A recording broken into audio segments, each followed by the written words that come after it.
Bonjour, je m'appelle Laurent Chabin, je suis écrivain, je vais dire romancier plus précisément, parce que je n'écris ni poésie, ni théâtre, ni autre chose, j'écris des romans. Je fais ça depuis à peu près 25 ans, c'est-à-dire depuis que je vis au Canada.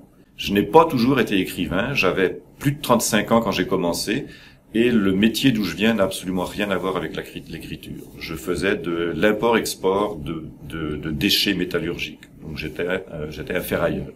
Comment est-ce qu'un ferrailleur devient écrivain? Je pense que dans mon cas, je suis devenu écrivain le jour où je me suis aperçu que, en faisant autre chose, je me trompais complètement. Je n'aimais pas ce que je faisais avant. En revanche, j'ai toujours aimé écrire. Depuis tout petit, j'aimais écrire. À l'école, j'aimais écrire. C'était pas un travail pour moi, ni une punition. J'aimais ça. Et je m'y suis mis très sérieusement. J'ai commencé à écrire et ça a été très rapide. C'est-à-dire que rapidement, je me suis mis à écrire pratiquement tous les jours, 7 à 8 heures par jour. Et puis, les romans se sont accumulés.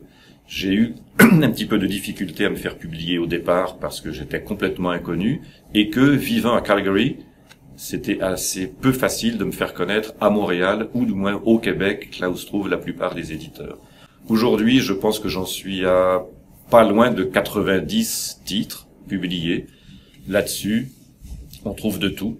Des romans de science-fiction, des romans policiers, des romans fantastiques, des contes de fées, beaucoup de romans d'aventure, des livres humoristiques pour les enfants, des contes animaliers.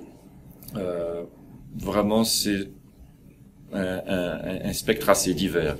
Et puis, au fur et à mesure que les années ont passé, j'ai aussi changé le type de littérature auquel je m'adonne. Autant j'écrivais de tout jusqu'à il y a une dizaine d'années, autant maintenant, depuis 8 ou 10 ans, je n'écris que des romans policiers. Je ne fais vraiment que ça.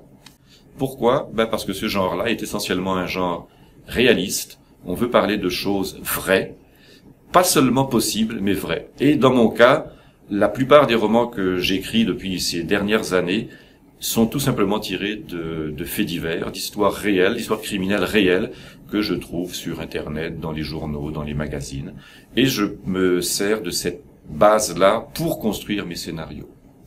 Ensuite, toujours dans cette optique d'être le plus réaliste possible, je me documente beaucoup sur les techniques policières, l'histoire de la police, leur manière de procéder. Je me documente aussi beaucoup sur la criminalité. Comme il y a des types de crimes que je ne comprends pas bien, le crime financier par exemple, c'est assez compliqué. N'ayant pas fait d'études de finance, je suis pas très capable d'en parler. Mais en revanche, tout ce que j'appelle la criminalité ordinaire, la criminalité de rue, la délinquance juvénile, c'est quelque chose que je connais très bien, ce qui me permet, quand j'écris un roman, de savoir à peu près de quoi je parle. Et pour moi, ça, c'est essentiel. Je pense que c'est ce qui fait ma force en tant que romancier ou ma particularité, ma signature, disons.